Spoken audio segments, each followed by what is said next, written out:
कहानी का ये अंतिम भाग देखने से पहले इसके पहले सभी भाग अवश्य देखें। माही की फिर विदाई की रस्म हुई और शादी के बाद की रस्मों के लिए सुरेखा जी उसको दिल्ली लेकर जाना चाहती थी, तो माही ने भी मना नहीं किया। और ना ही उस थप्पड़ के बाद उसकी किसी से कुछ बोलने की हिम्मत थी।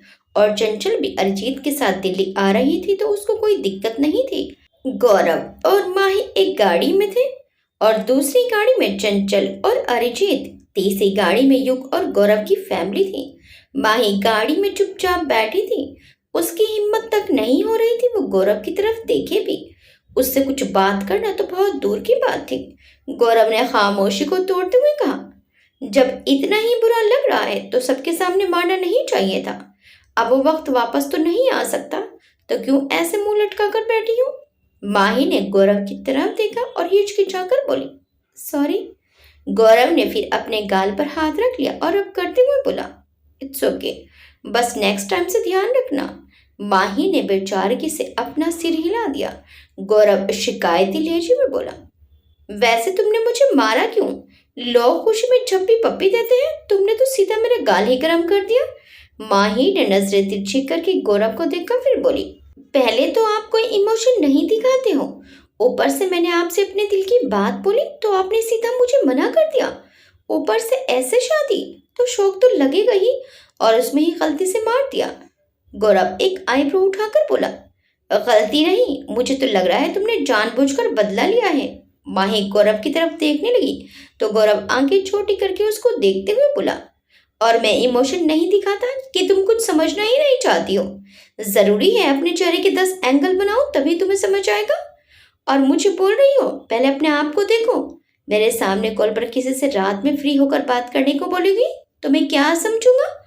माही की आंखें बड़ी हो गई और वो बोली, वो मेरी स्कूल की दोस्त का कॉल था। गौरव बोला, तो मैं फोन के अंदर झांक कर नहीं देख सकता ना, कौन दोस्त है और कैसा वाला दोस्त है? मैं तो बातों से ही समझूंगा ना। मुझे लगा तुम्हारा बॉयफ्रेंड है तो मैंने तुमको स्पेस दिया। माई अपना मुंह हैरानी से खोलते हुए बोली, आप ऐसा सोच भी कैसे सकते हो? मैं क्या आपको ऐसी लड़की लगती हूँ जो चुटकियों में अपने प्यार को बदलती है? मैंने शुरू से आपको ही प्यार किया और आज भी आपसे ही करती हूँ। और आप? बोलते हुए माई हिचकिचा कर रुक गई। गौरव के चेहरे पर मुस्कान आ गई और बोला, तो बोलना चाहिए था ना। अब मुझे सपने नहीं आते हैं ना जो अपने आप पता चल जाएगा। माही ने मुंह बना लिया और बाहर की तरफ देखते हुए धीरे से बोली, तो क्या ये नहीं बोल सकते थे प्यार किया बस मैंने अकेले नहीं किया है? गौरव ने माही की बातें सुन ली और उसको खींचकर अपने पास लाकर साइड हक करते हुए बोला, आई लव यू। माही गौरव को देखने लगी। गौरव माही के माथे पर किस करते हुए बोला, बहुत बार कोशिश की पर बोल नहीं पाया, और जब तुम दूर हुई तो एहसास हुआ तुम्हारे बिना मैं नहीं रह पाऊंगा। इस स्कूल भी तुमसे यही बोलने आया था, पर तुम बहुत गुस्से में थी तो तुमने मेरी बात नहीं सुनी।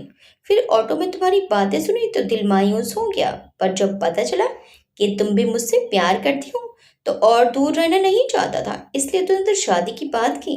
सोचा था तुमको थोड़ा परेशान करूंगा फिर बताऊंगा, और तुम्हारे चेहरे पर वो खुशी देखूंगा जो उस समय होगी, पर उससे पहले ही तुमने मुझे चिपका दिया। माही ने मासूम सा मुंह बनाकर कहा, सॉरी। गौरव मुस्कुरा दिया और माही के सिर पर सिर रखते हुए बोला, इट्स ओके, मैटर ये करता है हम साथ हैं। माही मुस्कुरा दी और उसने भी गौरव को हक कर लिया। दूसरी तरफ चंचल खुशी से गाना गुनगुना रही थी और अरिजीत ड्राइव करते हुए उसको देखकर मुस्कुरा रहा था। अरिजीत ने चंचल के बालों में हाथ डाल दिया और बोला, बहुत खुश हो? चंचल खुश होकर बोली, हाँ बहुत ज्यादा, आज मेरे मन से एक बोझ उतर गया। अरिजीत चौंक कर बोला, बोझ? चंचल बोली, हाँ यही कि दीदी की शादी किसी अच्छे से लड़के से हो जो उनको समझे, उनको रिस्पेक्ट करे। और गौरव जी, सॉरी, जीजू बिल्कुल वैसे हैं। आज माँ पापा बहुत हैप्पी होंगे।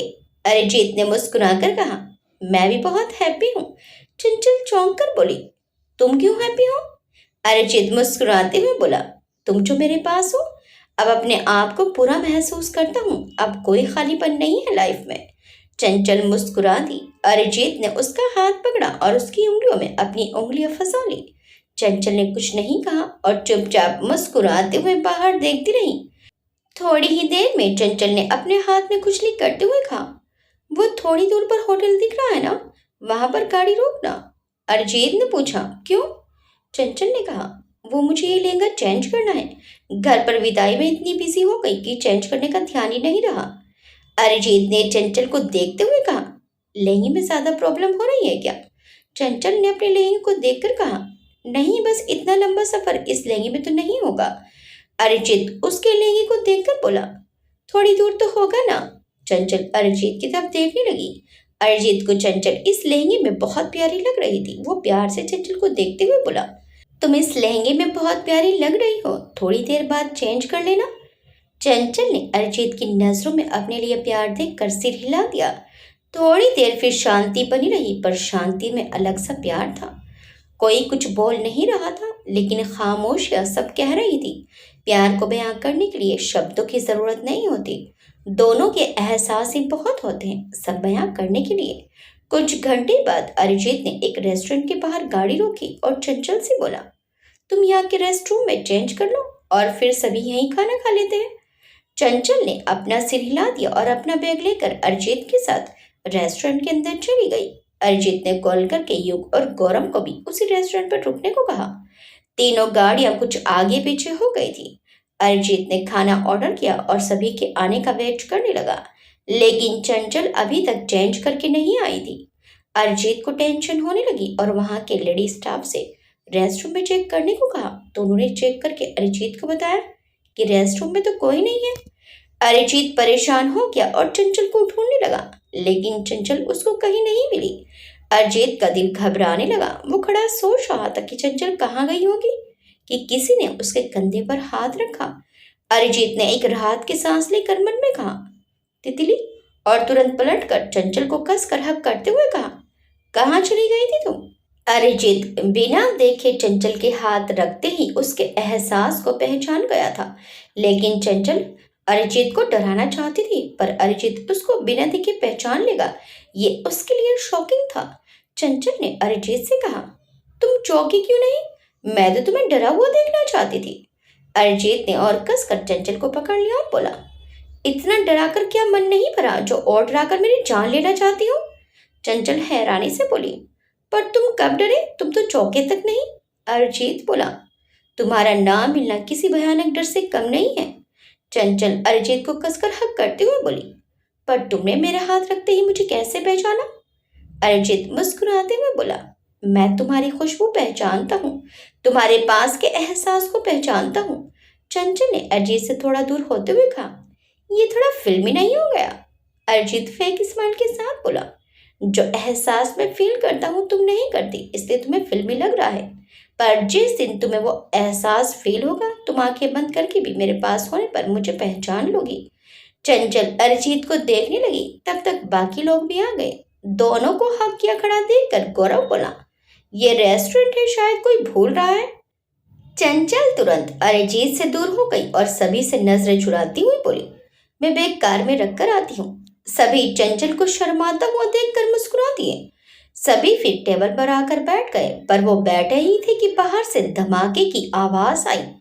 सभी की रूह कांप गई। सभी भागकर बाहर आए तो जिस गाड़ी में अरिजीत और चंचल थे वो गाड़ी ब्लास्ट होकर चल रही थी, और गाड़ी के बाहर चंचल ने अभी जो सूट पहना था उसका दुपट्टा अधजला पड़ा हुआ था। थोड़ी ही दूरी पर उसकी सैंडल पड़ी चल रही थी। वो नजारा देखकर अरिजीत के दिल की धड़कनें रुक गई और उसकी आंखों में आंसू आ गए। वो बुत बना खड़ा गाड़ी को चलता देख रहा था। अरिजीत को कोई सुध नहीं थी, वो अपनी जगह से हिल भी नहीं पाया। उसके पैर कांप रहे थे। वो जैसे शून्य में चला गया था और बस गाड़ी चलता देख रहा था कि उसके कानों में अजीब सी आवाजें पड़ी, लेकिन उसको कुछ ठीक से सुनाई नहीं दे रहा था। वो माही के चीखने की आवाजें थी। माही रोते हुए गाड़ी की तरफ जाने की जिद कर रही थी और गौरव उसको पकड़े हुआ था। अरिजीत ने आंखों में आंसू भरे माही की तरफ देखा, पर उसको आंखों में आंसू की वजह से सब धुंधला सा दिख रहा था। उसकी आंखों के सामने बस एक ही मंजर घूम रहा था, जलती हुई गाड़ी जिसके अंदर अभी चंचल अपना बैग रखने गई थी। अरिजीत बेसुध सा चंचल के बारे में सोचते हुए गाड़ी की तरफ बढ़ने लगा। पर युग रोते हुए डर से अरिजीत के गले लग गया। युग बेतहाशा रो रहा था। अरिजीत ने कुछ नहीं कहा, बस उसके कदम रुक गए। वो ना कुछ सोच पा रहा था ना समझ।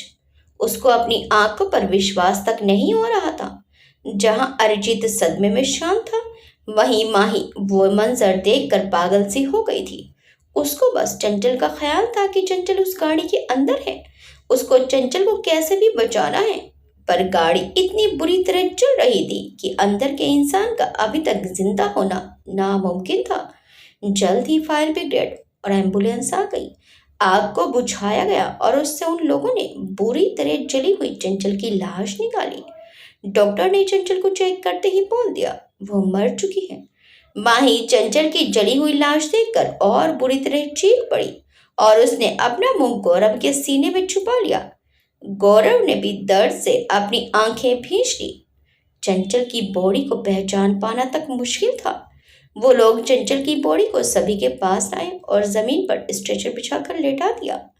माही ने रोते हुए गौरव के सीने से मुंह हटाया और चंचल की लाश को देखकर जोर जोर से रोने लगी। गौरव और बाकी सबकी आंखों में भी आंसू निकल रहे थे। युग भी बहुत डरा हुआ था और रो रहा था। पर इन सब में अरिजीत बस एकटक आंखों में आंसू लिए चंचल की बॉडी को देख रहा था। उसकी आत्मा तक अंदर से डरी हुई थी। उसकी हिम्मत नहीं थी कि वो आगे बढ़कर चंचल को देखे भी। माही चंचल के पास बैठ गई और उसका नाम लेते हुए रोने लगी। गौरव माही को संभालने लगा। तभी उसको अरिजीत का ख्याल आया। गौरव ने अरिजीत की तरफ देखा तो एक जिंदा लाश के जैसे खड़ा था और युग उसके एक हाथ को पकड़े अपना डर से मुंह छुपाए रो रहा था। अरिजीत को देखकर गौरव की आंखों के कोने से आंसू निकलने लगे। वो अच्छे से जानता था अरिजीत कितना प्यार करता था चंचल से, और चंचल को ऐसे देखना अरिजीत कभी अपने आप को नहीं संभाल पाएगा। सुरेखा जी और विजय जी भी सख्ते की हालत में थे और दोनों ही रो रहे थे। किसी की कुछ समझ नहीं आ रहा था कि अचानक ऐसे कैसे हो गया। गौरव ने अपनी रोती हुई माँ को माही को संभालने का इशारा किया और अरिजीत के पास आकर बोला, अरिजीत।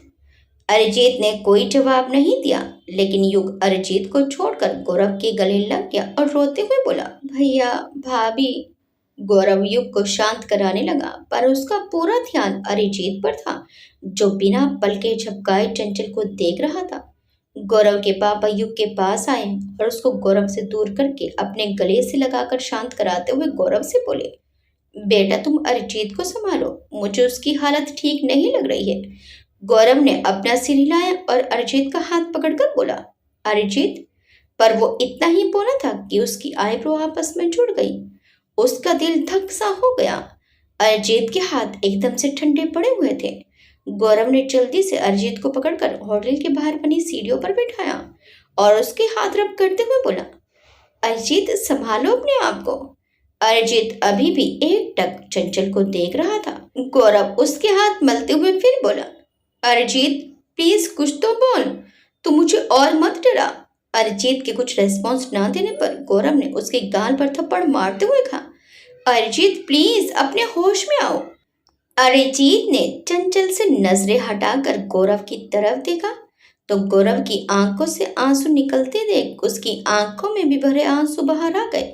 गौरव ने अरिजीत को अपने गले से लगा लिया और बोला, संभाल अपने आप को। अरिजीत कुछ अपने होश में आया और उसके कान में चंचल का नाम लेते हुए माही के फूट फूट कर रोने की आवाज ठीक से पड़ने लगी। अरिजीत को माही की वो आवाजें चुभने लगी। उसने अपनी आंखें भींच ली। उससे ये आवाजें बर्दाश्त नहीं हुई और वो चिल्लाते हुए बोला, चुप हो जाओ। सभी अरिजीत की तरफ देखने लगे। गौरव भी अरिजीत से दूर होकर उसको देखने लगा।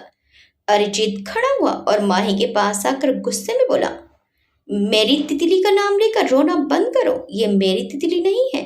मेरी तितली को कुछ नहीं हुआ है। अभी एक और बार इस लाश को मेरी तितली का नाम दिया तो अच्छा नहीं होगा। माही सिसकियां लेते हुए अरिजीत को देखने लगी। वहां सभी अरिजीत को देख रहे थे।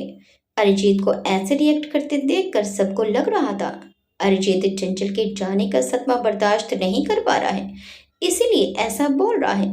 लेकिन सभी अच्छे से जानते थे चंचल इस गाड़ी के अंदर थी और ये लाश चंचल की है।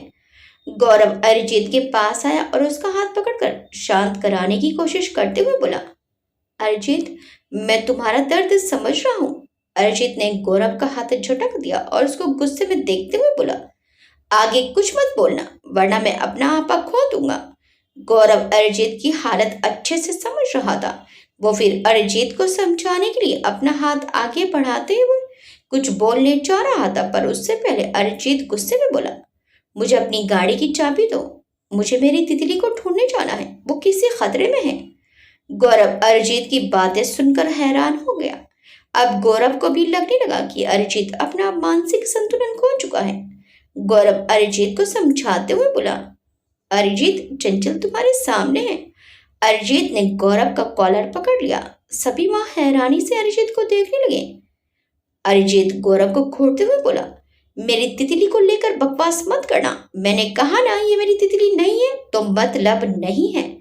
तू मुझे गाड़ी की चाबी देगा या नहीं? गौरव समझ गया अरिजीत को इस समय कुछ भी समझाना नामुमकिन था, इसलिए उसने अरिजीत को शांत करने के लिए अपनी पॉकेट से चाबी निकालकर उसके सामने करते हुए कहा, ये लो। अरिजीत ने चाबी ली और गौरव को छोड़कर वहां से भागकर गाड़ी के पास गया और गाड़ी लेकर निकल गया। सुरेखा जी रोते हुए गौरव से बोली, बेटा, तुमने अरिजीत को ऐसे क्यों जाने दिया? वो अभी सदमे में है। इतना बड़ा हादसा किसी को भी अंदर से तोड़ देता है। तुझे उसको संभालना चाहिए था। गौरव नम आंखों से बोला, माँ, उसको इस समय कोई नहीं समझा सकता। ढूंढ लेने दीजिए उसको, चंचल को। जब उसको चंचल नहीं मिलेगी तो वो अपने आप होश में आ जाएगा। वो पूरी तरह अपने होश खो चुका है। वो ये तक नहीं समझ पा रहा है जिस खतरे से वो चंचल को बचाने की बात कर रहा है, वो खतरा चंचल की जान ले चुका है। गौरव की बातें सुनकर माही फिर जोर जोर से रोने लगी। वहां मौजूद वार्ड बॉय ने गौरव से कहा, सर, पोस्टमार्टम के लिए बॉडी को हॉस्पिटल ले जाना होगा। उस वार्ड बॉय की बात सुनकर माही तुरंत चंचल से चिपक गई और रोते हुए बोली, नहीं, बिल्कुल भी नहीं। मेरी बहन की इतनी बुरी हालत होने के बाद मैं उसके शरीर को पोस्टमार्टम के लिए कभी नहीं भेजूंगी। गौरव माही को देखने लगा। वो माही का दर्द अच्छे से समझ सकता था। चंचल की बॉडी पूरी तरह से जल चुकी थी। पोस्टमार्टम के लिए भेजना मतलब उसके शरीर को और बर्बाद करना। वार्ड बॉय माही की बात सुनकर बोला, मैडम, बॉडी को पोस्टमार्टम के लिए तो भेजना ही पड़ेगा। ये ब्लास्ट में जली ही है, कोई नॉर्मल आग में नहीं। ये पुलिस केस है, इसलिए पोस्टमार्टम करना ही पड़ेगा। माही रोते हुए बोली, वजह कोई भी हो, मैं अपनी बहन के शरीर के साथ और गति नहीं होने दूंगी। बेचारी कैसे तड़प के।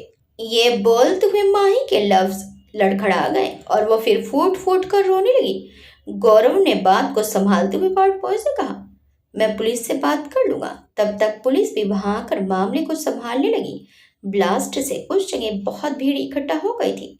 पुलिस के कुछ लोग मामले की जांच करने लगे। गौरव इंस्पेक्टर से बात करने लगा। दूसरी तरफ अरिजीत पागलों सा रोड पर चंचल को ढूंढ रहा था। उसका दिल इस बात की गवाही नहीं दे रहा था कि चंचल को कुछ हो गया है। अभी तो चंचल उसके गले से लगी हुई थी और अचानक, नहीं, ऐसा नहीं हो सकता। ये बस उसकी आंखों में धूल झोंकने के लिए किया गया है। वो टूटने वालों में से नहीं है। उसका दिल नहीं मानता कि चंचल को कुछ हुआ है, तो चंचल को कुछ नहीं हुआ। कोई कितनी भी चालें चल ले, पर वो चंचल के मामले में हमेशा अपने दिल की सुनता है और उसका दिल कभी धोखा नहीं देता। पर इस बार जिसने ये घटिया चाल चली है, उसको वो जान से मार देगा। उसके ऊपर कोई दया नहीं दिखाएगा। अरिजीत के दिमाग में लाखों ख्याल चल रहे थे, पर उसको ये समझ नहीं आ रहा था चंचल इस टाइम कहाँ होगी। वो इस सुनसान से रास्ते में उसको कहाँ ढूंढे। उसको इतना तो विश्वास है चंचल को कुछ नहीं हुआ, पर चंचल इस समय कहाँ होगी। अरिजीत रास्ते पर गाड़ी फुल स्पीड से चला रहा था, लेकिन उसके बाद भी चंचल तक पहुंचने का रास्ता उसको मिल नहीं रहा था। एक तरफ अरिजीत पागलों से रोड पर चंचल को ढूंढ रहा था, वहीं दूसरी तरफ कुछ लोगों ने चंचल को लाकर एक अंधेरे कमरे में फेंक दिया। चंचल के हाथ पैर बंधे थे और आंखों में पट्टी बंधी हुई थी। वो छुटने के लिए छटपटाते हुए चिल्ला रही थी, पर उसकी आवाज सुनने वाला कोई नहीं था। पूरा कमरा खाली था, जिससे चंचल की आवाज पूरे कमरे में गूंज रही थी। कुछ समय पहले जब चंचल होटल से बाहर आई कुछ लोगों ने उसको किडनैप कर लिया और अरिजीत की गाड़ी में किसी पहले से मरी लड़की को बिठाकर गाड़ी ब्लास्ट कर दी। चंचल चीख चीख कर थक गई तो रोते हुए शांत हो गई। चंचल जैसे ही शांत हुई, एक मास्क लगाए आदमी उसके पास आया और चंचल के जिस हाथ पर और जिस जगह इंजेक्शन का घाव था उस जगह को कसकर दबाने लगा। चंचल की सांस मुंह को आ गई और वह जमीन पर बिन पानी की मछली की तरह दर्द में तड़पते हुए चीखने लगी। तभी थोड़ी दूर पर रॉकिंग चेयर पर बैठी नताशा की आवाज आई, कितना सुकून है तुम्हारी चीखों में। जितना तुम चीखोगी उतना ही मुझे सुकून मिलेगा और उतनी ही जल्दी तुम्हें मौत नसीब होगी।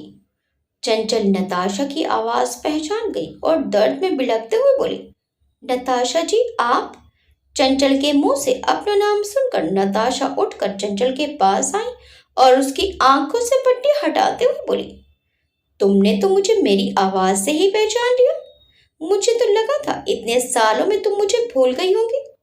चंचल की हालत दर्द से खराब हो गई थी। वो दर्द से अपने होठों को भींचकर दर्द को कैसे भी बर्दाश्त करते हुए नताशा से बोली, नताशा जी आप ऐसा क्यों कर रही हैं? प्लीज मुझे छोड़ दीजिए। नताशा ने अपने हाथ में पकड़ा फोन जमीन पर रखा और आराम से जमीन पर बैठते हुए बोली, हमेशा के लिए छोड़ नहीं लाई हूँ, बस तुम्हारी चीखें रिकॉर्ड कर लूं ताकि जब जब मुझे तुम्हारी याद आए तब तक तुम्हारी चीखें सुनकर अपने आप को शांत कर सकूं। चंचल की आंखें डर से बड़ी हो गई। उसने डरते हुए नताशा के फोन की तरफ देखा तो उसमें रिकॉर्डिंग चल रही थी। चंचल और डर गई और बोली, आप क्या चाहती हो मुझसे?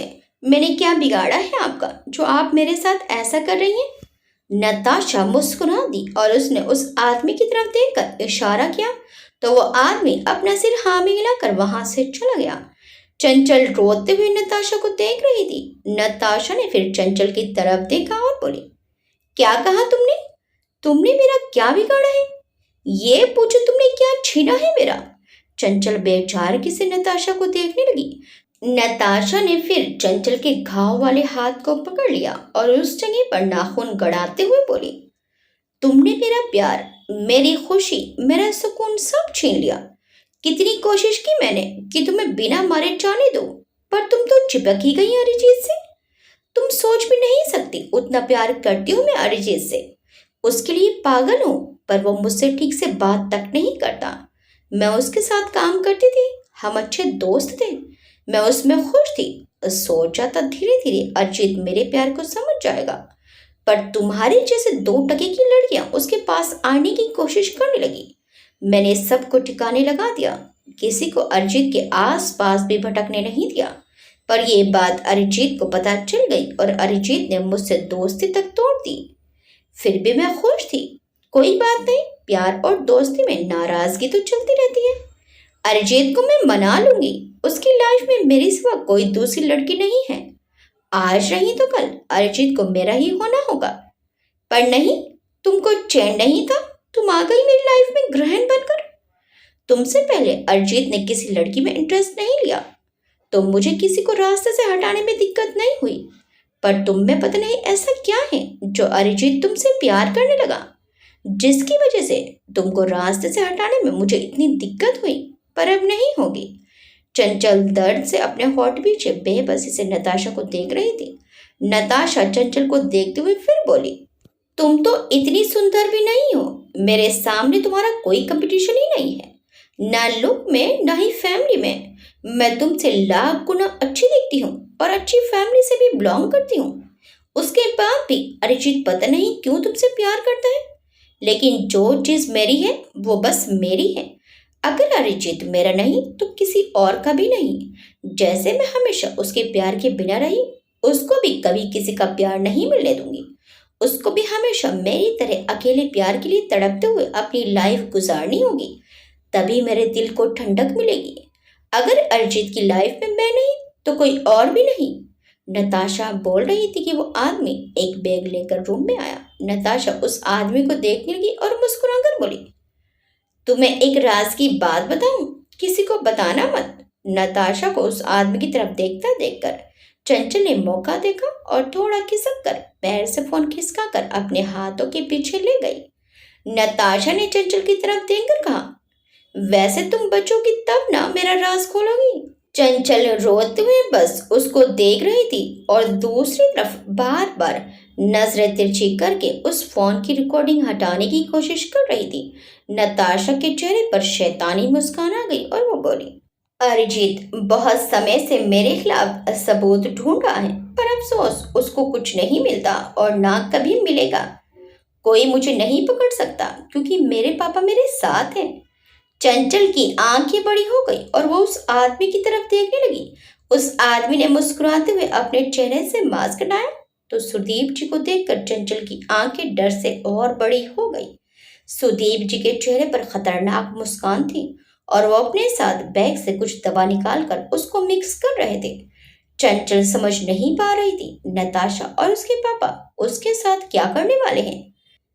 चंचल को डरा हुआ देखकर नताशा शैतानी हंसी हंसने लगी और बोली, तुम्हारा डरना बहुत अच्छा लग रहा है मुझे। तुम डरो, और डरना भी जरूरी है क्योंकि लास्ट टाइम तो बस आधे डोज से तुम्हारा ये हाल हुआ है। अभी जो डोज तुमको दिया जाएगा उसके बाद तुम्हारी आत्मा तक दूसरा जन्म तक लेने से डरेगी। इतनी भयानक मौत होगी तुम्हारी। चंचल की सांसें रुक गई और उसके हाथ कांपने लगे। चंचल से ठीक से अरिजीत का नंबर तक डायल नहीं हो पा रहा था। ऊपर से उसको डर लग रहा था कि कहीं नताशा उसको फोन के साथ देख ना ले। चंचल को यह भी नहीं पता था अरिजीत किसी अदर नंबर से कॉल पिक करेगा या नहीं। कहीं ऐसा ना हो वो कॉल करे लेकिन अरिजीत के कॉल पिक करने से पहले नताशा फोन देख ले तो उसके बचने का आखिरी मौका भी चला जाएगा। चंचल ने सोचते हुए अरिजीत को कॉल ना करके मैसेज करने का सोचा, लेकिन हाथ बंधे होने की वजह से वो टाइप नहीं कर पा रही थी और ऊपर से उसको कीपैड भी ठीक से नहीं दिख रहा था। चंचल को कुछ समझ नहीं आ रहा था वो क्या करे। फिर भी चंचल ने जैसे तैसे कोशिश करके अरिजीत का नंबर मैसेज बॉक्स में डाला और उसमें हेल्प लिखने की कोशिश करने लगी कि नताशा गुस्से में चंचल के पास आने लगी। चंचल के डर से आंखें और बड़ी हो गई और वो फोन को छुपाते हुए जमीन की तरफ झुकने लगी। नताशा चंचल के पास आई और झटके से गुस्से में उसका चेहरा पकड़कर अपने पास खींच लिया। नताशा के खींचने की वजह से फोन चंचल की पहुंच से दूर हो गया। नताशा गुस्से में चंचल का जबड़ा पकड़कर बोली, तेरी वजह से कितने लोगों की जिंदगी खराब की है मैंने। तुझे इतनी आसानी से नहीं मारना चाहती थी, इसीलिए यहाँ लेकर आई ताकि अपनी आंखों के सामने तुझे तड़पता हुआ देखूं। और उधर अरिजीत तो किसी और की बॉडी को तेरा समझकर तड़प ही रहा होगा, पर असली सुकून तो मुझे तब मिलेगा जब तेरी बॉडी मैं अरिजीत को भेजूंगी। बेचारा अरिजीत जीते जी मर जाएगा, ये सोच कि वो मेरे बिछाए जाल में फंस के बस रोता रह गया और मैंने उसकी आंखों के सामने से तुझे उठाकर मार दिया। वो चाहता तो तुझे बचा सकता था, पर अफसोस बचा नहीं पाया। कितना सुकून मिलेगा मुझे अरिजीत को तड़पता हुआ देखकर। चंचल रोते हुए बोली, प्लीज मुझे जाने दो, मैं अरिजीत से दूर चली जाऊंगी। नताशा खतरनाक हंसी हंसी और बोली, जब दूर जाना था तो वापस क्यों आई? तू कहीं भी जा, अरिजीत तुझे ढूंढकर अपने पास ले ही आएगा, जो मैं होते नहीं देख सकती। तेरी इतनी बुरी हालत बना दी थी मैंने। सोचा था तेरी बदसूरती देखकर अरिजीत तुझे छोड़ देगा, पर नहीं, वो तो और तेरा गुलाम बनकर आगे पीछे घूमने लगा। मैं कब से तुझे मारने के लिए घात लगाए बैठी थी, पर तू खुद चली गई अरिजीत से दूर। तुझे बता नहीं सकती कितनी खुशी हुई थी ये सुनकर कि तू अरिजीत से दूर चली गई। सोचा एक जान लेने से बची मैं, अब तुझे नहीं मारना पड़ेगा, पर नहीं, तू फिर वापस आ गई। पिछली बार जिंदा छोड़कर गलती की, इस बार नहीं करूंगी। मरना तो तुझे पड़ेगा ही, तभी मुझे शांति मिलेगी।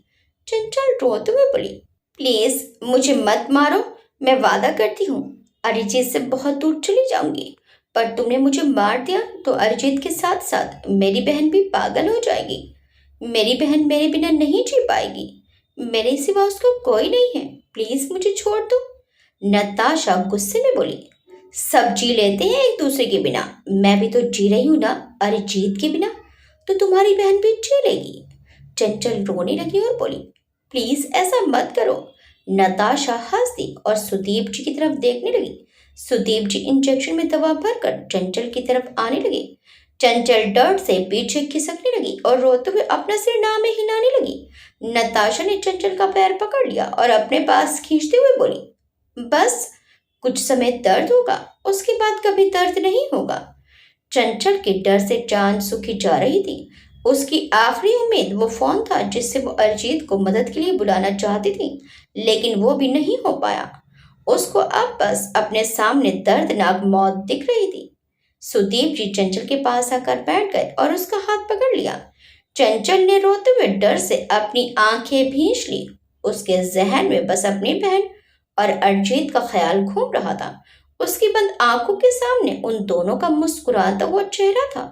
सुदीप जी ने इंजेक्शन हाथ में रखा और सुई अंदर करने ही जा रहे थे कि उनके हाथ पर एक गोली आकर लगी और इंजेक्शन उनके हाथ से छूट गया और वो चीख पड़े। सुदीप जी के साथ साथ चंचल भी डर से चीखने लगी। नताशा भी हैरान हो गई और उसने तुरंत पीछे पलट कर देखा तो पीछे पुलिस खड़ी थी। नताशा ने पुलिस को वहां देखा तो उसके होश उड़ गए। दो लेडीज कांस्टेबल भागकर चंचल के पास आई और उसके हाथ पैर खोलते हुए बोली, मैम आप ठीक हैं? चंचल ने चीखना बंद किया और हैरानी से इधर उधर देखने लगी। पुलिस को वहां देखकर उसकी सांस में सांस आई, वरना तो उसने ये समझ लिया था कि आज उसका मरना तय है, उसको कोई नहीं बचा सकता। पर पुलिस वहां कैसे आई? लेकिन चंचल ने ज्यादा नहीं सोचा। उसकी आधी जान तो निकल ही चुकी थी। उसकी बस बची कुछ ही सांसें ही बच गई थी। यही बहुत था उसके लिए। इंस्पेक्टर भी महल कांस्टेबल के साथ सुदीप जी और नताशा को घेर कर खड़े हो गए।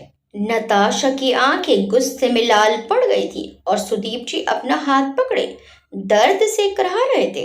एक लेडी कांस्टेबल ने चंचल को सहारा देकर खड़ा किया और दूसरी ने नताशा को बाजू से पकड़कर उसको खींचते हुए उठाया। सुदीप जी और नताशा को पुलिस ने गिरफ्तार कर लिया था। नताशा ने सफाई देने की कोई कोशिश नहीं की थी क्योंकि इस बार सारे सबूत सामने थे। कोई भी सफाई देने का कोई मतलब नहीं था और नताशा को इतना गुस्सा आ रहा था कि उसको अभी भी चंचल को कैसे मार सकते हैं, यही बात उसके दिमाग में चल रही थी। लेकिन ये सबसे ज्यादा नताशा इस बात से हैरान थी कि पुलिस यहाँ तक कैसे पहुंची। सुदीप जी भी हैरान थे पर उससे ज्यादा वो नताशा के लिए परेशान थे। उन्होंने हमेशा नताशा को बचाया, कभी नताशा किसी जुर्म में नहीं फंसी। सिर्फ उनकी बदौलत चंचल को पहले चाकू भी सुदीप जी ने ही मारा था। नताशा ने जो जो भी करने को कहा वो करते गए और नताशा भी एक के बाद एक जुर्म करते गई और वो उसके किए गए जुर्म के सबूत मिटाते गए। पर आज वो अपनी बेटी को नहीं बचा पाए। सुदीप जी बेचारगी से नताशा को देख रहे थे पर नताशा अभी भी चंचल को घूर रही थी। पुलिस सभी को बाहर ले आई। लेडी कांस्टेबल ने चंचल को पानी पीने के लिए बोतल दी। चंचल के हाथ पैर कांप रहे थे। उसकी हालत देखने में ही खराब लग रही थी। चंचल का रो रो कर गला इतना सूख चुका था कि अब उसके गले से आवाज तक नहीं निकल रही थी। चंचल अपने कांपते हाथों से बोतल पकड़कर खड़ी ही थी कि अरिजीत भागते हुए आया और उसको अपने सीने से लगा लिया। चंचल के हाथ से बोतल छूट गई और वो अरिजीत को देखकर फिर रोने लगी। अरिजीत ने और कसकर चंचल को पकड़ लिया और बोला, तितली कुछ नहीं होगा, मैं आ गया हूँ। चंचल और सिसकियां भरने लगी। अरिजीत चंचल को शांत कराने लगा। एक तरफ चंचल अंदर से अरिजीत को अपने पास देखकर राहत महसूस कर रही थी, वहीं दूसरी तरफ नताशा अरिजीत को वहां देखकर और शौक हो गई थी। नताशा समझ नहीं पा रही थी अरिजीत यहाँ कैसे हो सकता है। क्या अरिजीत ने पुलिस भेजी थी? पर कैसे? उसने तो इतना अच्छा जाल बिछाया था, फिर उससे चूक कहाँ हुई? लेकिन नताशा को इस समय चंचल और अरिजीत को दूर करने के सिवा कुछ और नहीं सोच रहा था। अरिजीत और चंचल को अपनी आंखों के सामने एक दूसरे की बाहों में देखकर वो आग बबूला हो गई थी। उससे ये देखा नहीं जा रहा था। उसका गुस्सा किसी और ही लेवल पर पहुंच गया था। उसके दिमाग में बस चंचल को मारने का प्लान चल रहा था। उसको पुलिस के वहीं पर होने से न कोई डर था न फर्क पड़ता था। वो बस कैसे भी चंचल को मारना चाहती थी, फिर उसके साथ कुछ भी हो उसको फर्क नहीं पड़ता। पर वो चंचल को कभी अरिजीत का नहीं होने देगी। नताशा गुस्से में चंचल को देखते हुए अपने हाथ में छुपा इंजेक्शन को घुमाने लगी। जब लेडी कांस्टेबल उसको उठा रही थी तब नताशा ने जमीन पर पड़ा इंजेक्शन उठाकर छुपा लिया था। अभी वो बस मौका देख रही थी चंचल को मौत के घाट उतारने का। अरिजीत और चंचल हक करके खड़े थे कि इंस्पेक्टर ने अरिजीत से कहा, सर, हमने इन दोनों को अरेस्ट कर लिया है। एक बार बस आप इनके खिलाफ एफआईआर दर्ज करवा दीजिएगा। उसके बाद ये कितनी भी कोशिश कर ले, जेल से कभी बाहर नहीं आ पाएंगे। अरिजीत चंचल से थोड़ा दूर हुआ और अपना सिर हाँ में हिलाते हुए बोला, थैंक यू सर, आपने टाइम पर मेरी मदद की। इंस्पेक्टर बोला, सर ये मेरी ड्यूटी है। अरिजीत इंस्पेक्टर से बात कर रहा था कि नताशा ने मौका देखा और लेडी कांस्टेबल से अपना हाथ छुड़ाकर उसको धक्का दिया और भागकर चंचल के पास आई और घाव वाली जगह पर अपने हाथ में पकड़ा इंजेक्शन घुसा दिया। चंचल तुरंत चीख पड़ी। अरिजीत की आंखें बड़ी हो गई और उसने तुरंत नताशा को धक्का दिया और चंचल के हाथ से इंजेक्शन निकालकर फेंक दिया। नताशा जमीन पर गिर पड़ी। इंस्पेक्टर और लेडी कांस्टेबल ने नताशा को घेर लिया और लेडी कांस्टेबल ने वही 2-4 तमाचे लगाते हुए नताशा के हाथों को पीछे करके हथकड़ी लगा दी, लेकिन नताशा पर कोई असर नहीं हुआ। उसके मुंह से खून आ गया था, फिर भी वो मुस्कुराते हुए चंचल को देख रही थी। सुदीप जी की आंखों में आंसू आ गए। वो नताशा के पास आने के लिए कांस्टेबल से अपने आप को छुड़ाने की कोशिश करने लगे। अरिजीत नताशा को मुस्कुराता देखकर डर गया और चंचल को देखने लगा। चंचल की हालत और बदतर होने लगी। वो बेहोश सी होकर गिरने लगी। उसके हाथ से भी खून निकलकर नीचे टपकने लगा। अरिजीत परेशान सा चंचल के गाल को थपथपाते हुए उसको होश में रखने की कोशिश करते हुए बोला, तितली क्या हुआ तुम्हें? लेकिन चंचल बस अपनी आधी बंद होती आंखों से अरिजीत को उम्मीद से देख रही थी। चंचल की खराब हालत देखकर अरिजीत ने चंचल को तुरंत गोद में उठाया और इंस्पेक्टर से बोला, सर यहाँ पास में कोई हॉस्पिटल है? इंस्पेक्टर ने हाँ कहा और एक कांस्टेबल को अरिजीत के साथ हॉस्पिटल जाने को कहा।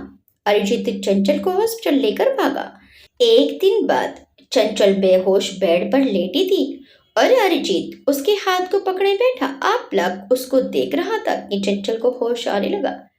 अरिजीत की सांसें राहत भरी होने लगी। वो कल से चंचल के पास ही बैठा था। डॉक्टर ने सुबह तक का टाइम दिया था। अगर चंचल को होश नहीं आता तो वो कोमा में जा सकती थी। चंचल ने अपनी आंखें खोली और अरिजीत को देखकर उसकी आंखों में आंसू आ गए और वो मासूमियत से उसको देखने लगी। दोनों शांत थे, कोई कुछ नहीं बोल रहा था, पर दोनों की खामोशी सब बोल रही थी। 10 मिनट की शांति के बाद अरिजीत ने अपनी हिम्मत जुटाई और चंचल के गाल पर अपना कांपता हाथ रखते हुए बोला, अभी कैसा लग रहा है?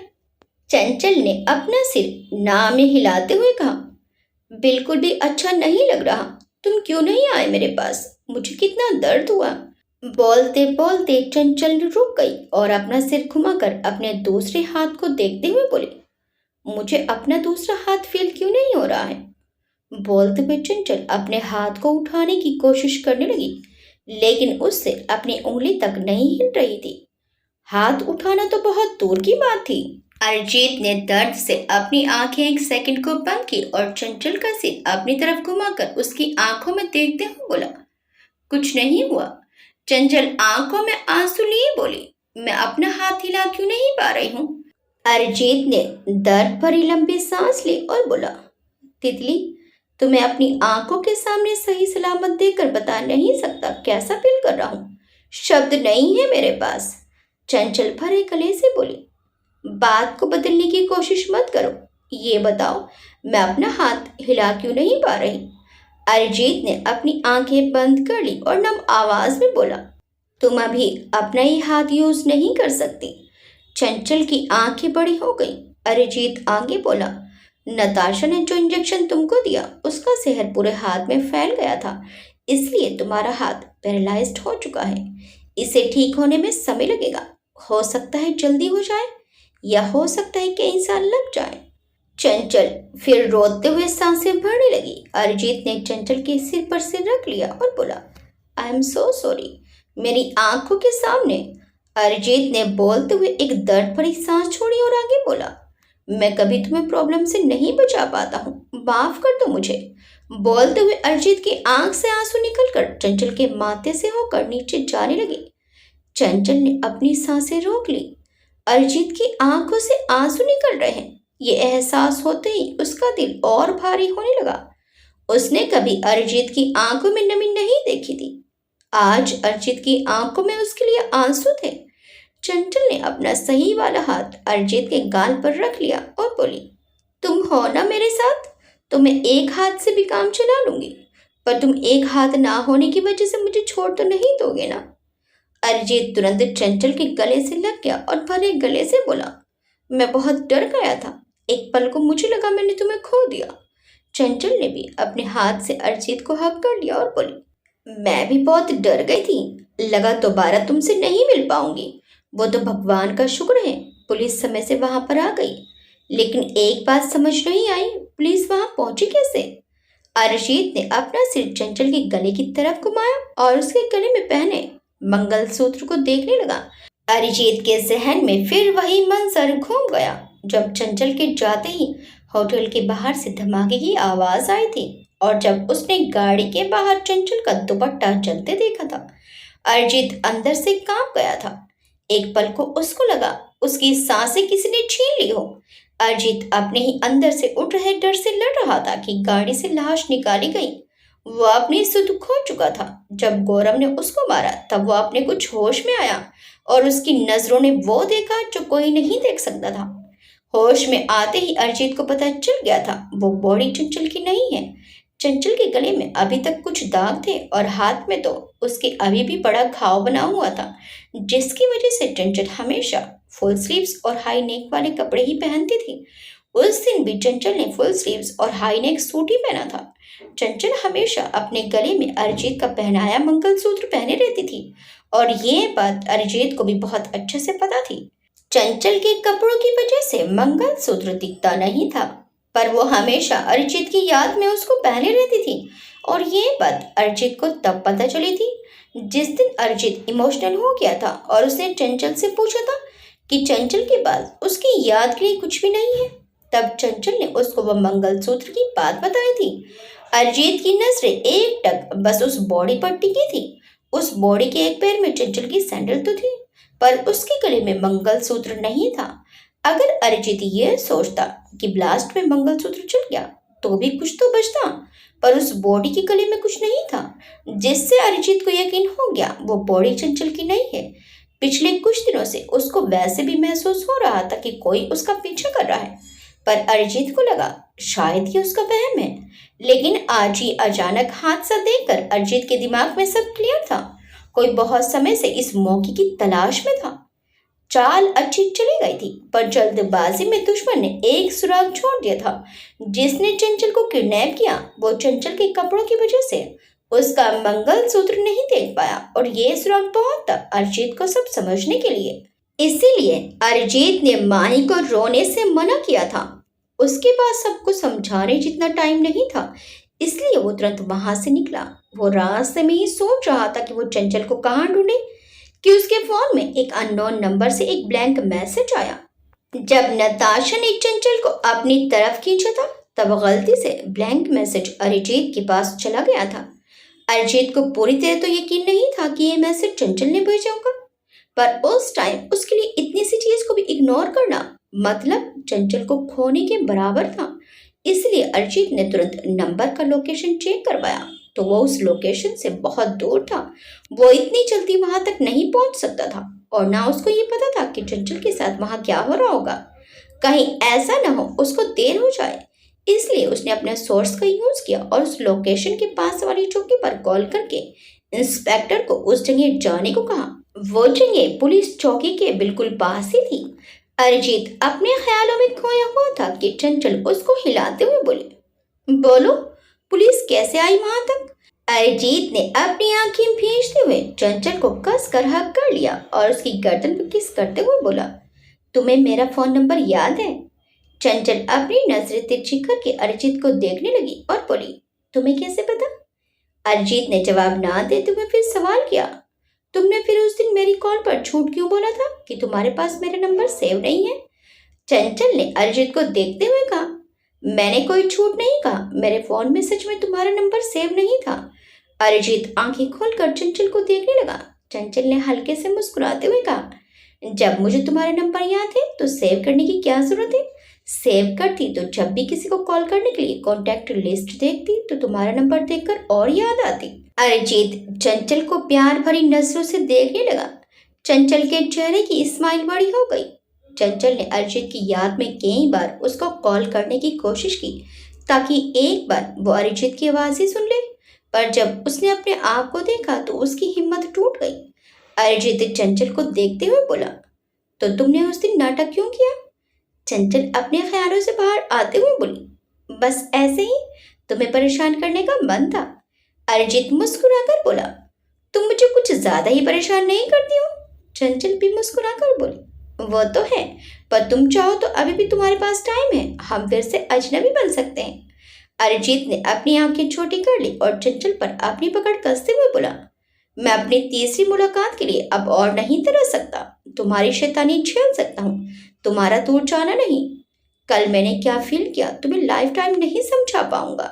चंचल ने भी अरिजीत को हक करते हुए अपनी आंखें बंद कर ली और बोली, मुझे समझना ही नहीं है। अरिजीत भी मुस्कुरा दिया। कुछ समय बाद चंचल और अरिजीत बात कर रहे थे कि सुरेखा जी, विजय जी, गौरव, माही और युग वहां आए। गौरव गुस्से में अरिजीत को देखने लगा, पर चंचल के सामने उसने कुछ नहीं कहा। चंचल को देखकर माही की आंखों से आंसू निकलने लगे। वो भागकर चंचल के पास आई और उसके गले से लगकर रोने लगी। चंचल को जिंदा देखकर उसके पास अपनी खुशी बयां करने के लिए कोई शब्द नहीं थे। चंचल भी रो पड़ी। गौरव ने गुस्से में अरिजीत का हाथ पकड़ा और रूम के बाहर ले आया। बाहर आते ही गौरव ने अरिजीत के मुंह पर गुस्से में पंच मारते हुए कहा, समझता क्या है अपने आप को? अरिजीत ने कुछ नहीं कहा और अपने मुंह पर हाथ रख लिया। वो जानता था गौरव इतने गुस्से में क्यों है। गलती उसकी थी। चंचल मिल गई, उसने ये खबर किसी को नहीं दी थी। अरिजीत हॉस्पिटल में परेशान था और उधर सभी उस बॉडी को चंचल समझकर रो रहे थे। माही की कंडीशन भी रो रो कर बुरी हो गई थी। ऊपर से पुलिस उस बॉडी को पोस्टमार्टम के लिए ले गई थी, जिससे माही का और बुरा हाल हो गया था। गौरव ने अरिजीत को कई बार कॉल किया, पर अरिजीत ने आंसर नहीं किया। गौरव युग और माही को संभाल रहा था और अरिजीत की टेंशन उसको अलग थी। ऊपर से पोस्टमार्टम के बाद पुलिस ने यह बताया कि वो बॉडी चंचल की नहीं, क्योंकि वो जिस लड़की की बॉडी थी उसकी मौत बहुत पहले ही हो चुकी थी और उसके सिर पर चोट का भी निशान था। उसकी वजह से ही उसकी जान गई। ये जानकर सबकी जान में जान तो आई, लेकिन चंचल कहाँ है ये किसी को नहीं पता था और अरिजीत भी गायब था।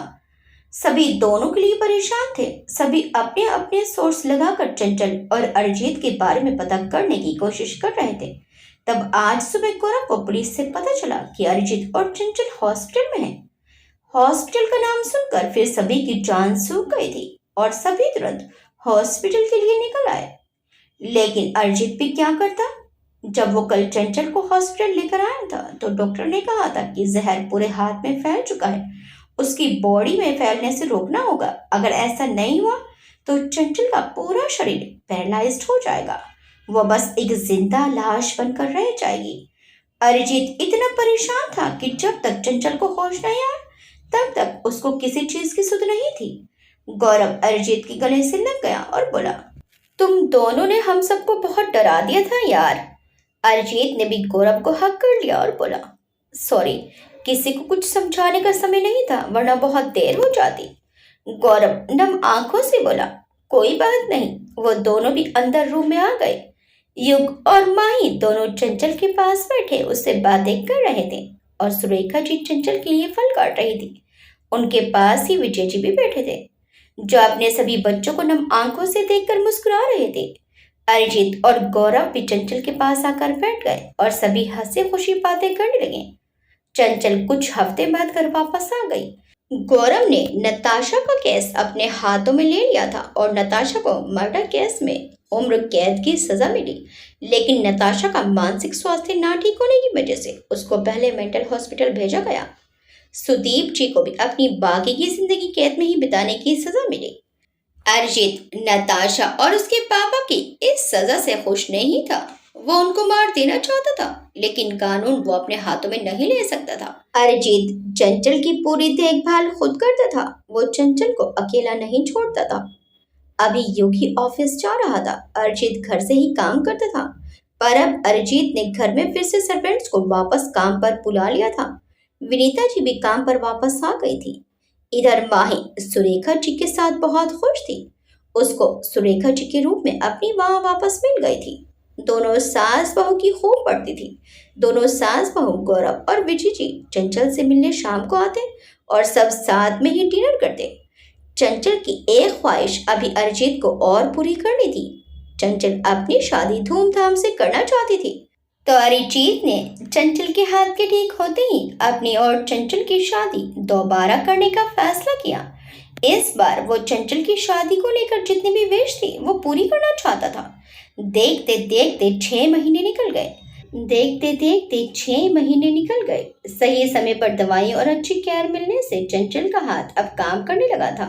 तो सबने मिलकर अरिजीत और चंचल की शादी की प्लानिंग कर ली और डिसाइड हुआ कि शादी होने तक चंचल गौरव के यहाँ रहेगी और अरिजीत की बारात गौरव के घर आएगी। सुरेखा जी की बेटी तो विदेश में थी, पर अब चंचल और माही के रूप में उन्हें 2 बेटियां मिल गई थी और उनकी और विजय जी की इच्छा थी कि चंचल उनके घर से विदा हो।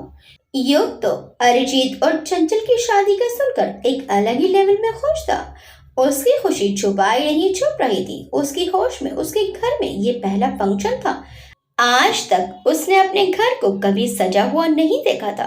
दिवाली पर भी दोनों भाई मायूसी से भरे रहते थे और फिर कुछ भी नहीं करते थे।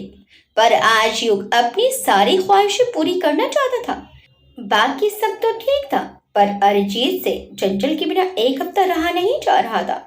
पर सुरेखा जी ने सख्ती से मना किया तो अरिजीत मन महसूस कर रह गया। अरिजीत के घर पर भी कोई औरत नहीं थी तैयारी करने के लिए शादी की, तो माही और सुरेखा जी दोनों तरफ की तैयारी कर रही थी। युग ने अब ऑफिस जाने से साफ इनकार कर दिया था। उसे सब कुछ एंजॉय करना था, तो अब अरिजीत को ही ऑफिस जाना पड़ा। वैसे भी चंचल यहाँ नहीं थी, तो चंचल के बिना उसका घर पर बिल्कुल भी मन नहीं लग रहा था, तो उसने अपने आप को काम में बिजी कर लिया। फिर धूमधाम से अरिजीत और चंचल की शादी हो गई। सबने इनकी शादी में खूब मजे किए। युग ने भी जमकर उधम काटा। उसको किसी ने भी मना नहीं किया। उसको खुश देखकर सब बहुत खुश थे। 5 साल बाद चंचल अरिजीत के साथ झील किनारे बैठी उसको प्यार से देख रही थी, लेकिन अरिजीत अपने सामने खेल रही छोटी सी बच्ची को देख रहा था। चंचल ने अरिजीत को देखते हुए कहा, तुम अब मुझसे प्यार नहीं करते? अरिजीत ने चंचल की तरफ ध्यान नहीं दिया। उसका पूरा ध्यान उस बच्ची पर था जो इधर उधर भागते हुए बैलून से खेल रही थी। अरिजीत को उस बच्चे की चिंता थी, कहीं वो गिर न जाए। अरिजीत के जवाब ना देने पर चंचल ने मुंह बना लिया और अरिजीत को धक्का देते हुए बोली, तुम उसको देखना बंद करो। तुम्हारी नजर जरा सी उससे हटी तो वो गायब नहीं हो जाएगी। अरिजीत ने एक नजर चंचल को घूर कर देखा, फिर उस बच्ची को देखते हुए बोला, एक तो तुमने मेरी बेटी को अकेले खेलना छोड़ दिया है, वो गिर गई तो उसको चोट लगी तब। मेरी नन्ही सी गुड़िया को कितना दर्द होगा। अगर उसको कुछ भी हुआ ना तो मैं तुमको छोड़ूंगा नहीं। चंचल अरिजीत को घूरते हुए बोली, वो मेरी भी बेटी है, मुझे भी उसकी चिंता है, पर मैं तुम्हारे और युग जैसे पागल नहीं हूँ जो उसको दिन रात गोद में ही बिठाए रहूं। अरे एक गोद से उतारते नहीं कि दूसरा उठा लेता है। अब वो 3 साल की हो गई है, उसको थोड़ा फ्री छोड़ो। गिरेगी तभी तो संभलना सीखेगी और मजबूत बनेगी। अरिजीत मुंह बनाकर बोला, तुम अपना मुंह बंद रखो, जब वो बड़ी होगी तब मैं उसको मजबूत बना दूंगा, पर अभी से हाथ पैर जुड़वा कर मुझे मेरी बेटी को मजबूत नहीं बनाना है। चंचल अपना सिर पीटते हुए बोली, तुम कुछ ज्यादा ही ओवर पजेसिव नहीं हो? इतना पजेसिव होना भी अच्छा नहीं होता है। अरिजीत उसके सिर पर चुपत लगाकर बोला, इसे चिंता करना बोलते हैं, पजेसिव होना नहीं। तुम्हें मेरी बेटी की चिंता नहीं है तो क्या मैं भी उसकी चिंता न करूं? उसको ऐसे ही छोड़ दिया और मुझे भी उसके पास जाने नहीं दे रही हूँ।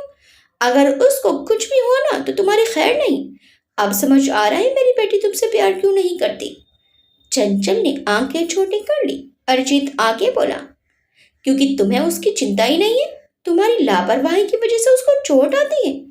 चंचल हैरानी से मुंह खोलते हुए बोली, मैं लापरवाह हूँ?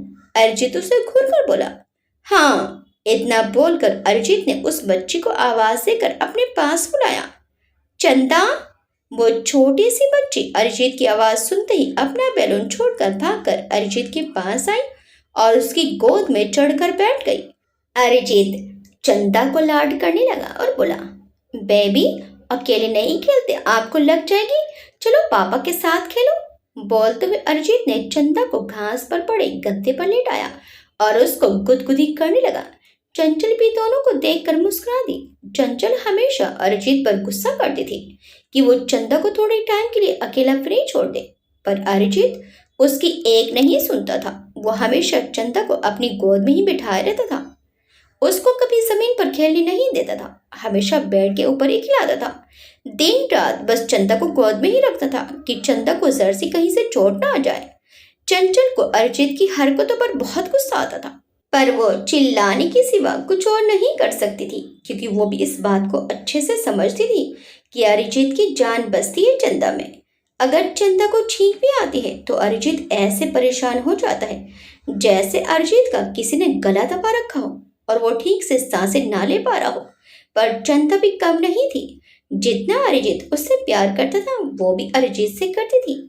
चंदा चंचल के बिना रह सकती थी, पर अरिजीत के बिना एक मिनट नहीं रह पाती थी। किसी ने सच कहा है, पिता और बेटी का प्रेम ही कुछ और होता है। चंचल बैठी दोनों को देखकर मुस्कुरा रही थी कि अरिजीत और चंदा दोनों उसके पास आए और उसको गुदगुदी करने लगे। चंचल हंसते हुए दोनों को मना करने लगी। तभी युग के साथ एक लड़की आई जिसके हाथ में एक बॉल था। उस लड़की का नाम परिणीता था। युग और परिणीता चंचल और अरिजीत के पास एक घास पर बैठ गए तो युग अपनी आंखों पर हाथ रखकर बोला, चाचा का बच्चा कहाँ है? चाचा अपने बच्चे को कब से ढूंढ रहे हैं? ये सुनते ही चंदा जल्दी से खड़ी हुई और युग की गोद में बैठ गई और बोली, यहाँ है। ये सुनकर सबके होंठों पर मुस्कान आ गई।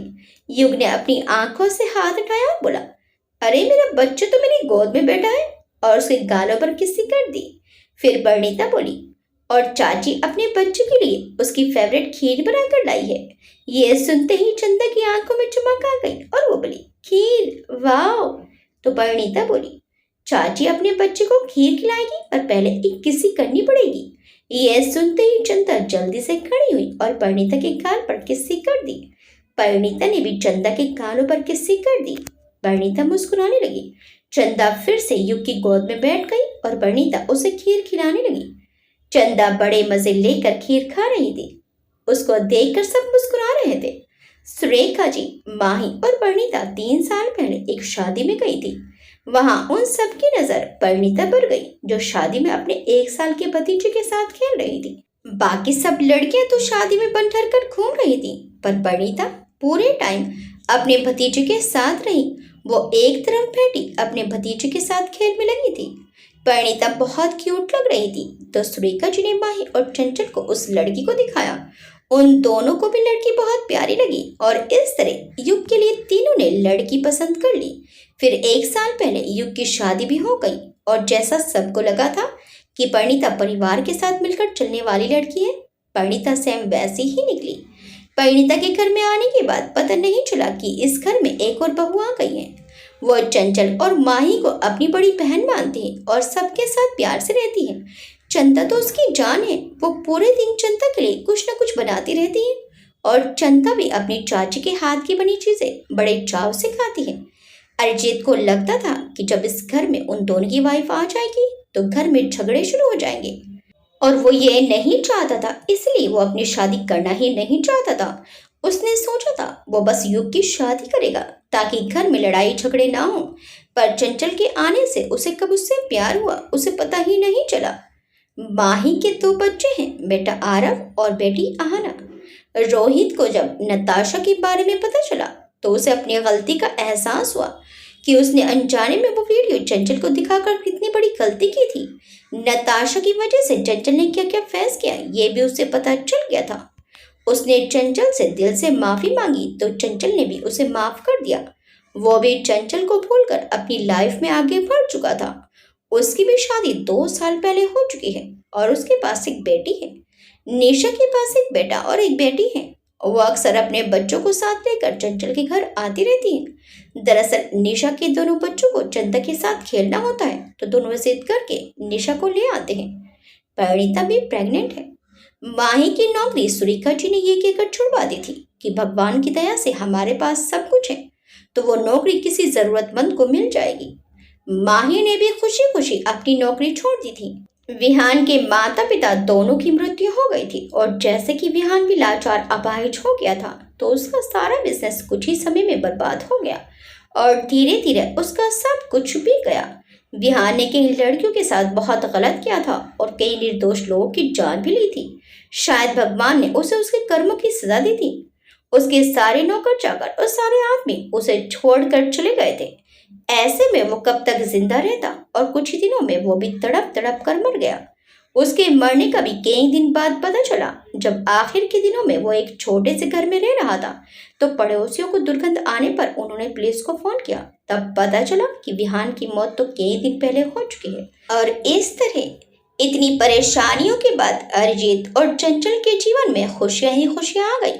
नताशा नाम का ग्रहण उनके जीवन से निकलने के बाद फिर कोई हादसा नहीं हुआ। कुछ समय बाद परिणीता ने एक प्यारे से बेटे को जन्म दिया। युग और अरिजीत की खुशी का ठिकाना नहीं था। जिस घर में एक समय पर घर में रहने के लिए भी कोई नहीं था और चारों तरफ सन्नाटा पसरा रहता था, वो घर अब गुलजार हो गया था और अब वहाँ हंसी के कह कहे गूंजते हैं। आपको ये कहानी कैसी लगी हमें कमेंट्स करके जरूर बताइएगा। वीडियो अच्छी लगी तो वीडियो को लाइक शेयर सब्सक्राइब करना मत भूलिएगा। मिलते हैं एक नई बहुत प्यारी सी कहानी के साथ। Till then bye bye.